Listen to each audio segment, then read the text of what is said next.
শুভ ঝুলন পূর্ণিমা সবাইকে। আজকে রাখি বন্ধন, রক্ষাবন্ধন। সবাইকে অনেক শুভেচ্ছা, সব ভাইদেরকে আমার তরফ থেকে অনেক শুভেচ্ছা।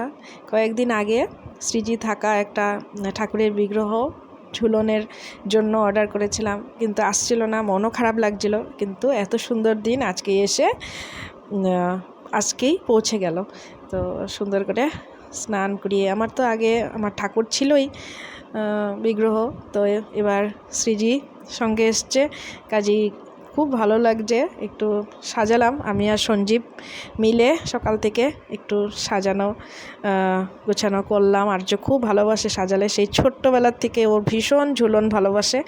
ছোটোবেলায় আমরাও করতাম আমাদের বাড়িতে, কিন্তু এরপর অনেক বছর করা হয়নি। কিন্তু আর্য যখন আবার 3-4 বছরের হয়ে গেছে, তখন আবার ওর ইচ্ছে করেছে যে ঝুলন করবে, ঠাকুরকে ঝুলাবে। সেই তখন থেকে সঞ্জীব ওর জন্য নানান রকমভাবে ঝুলনের আয়োজন করত। তো এখন ঠাকুরের দোলনাই আছে, কাজেই আজকে একটু সাজগোজ করে বসিয়ে দিলাম। কেমন হয়েছে?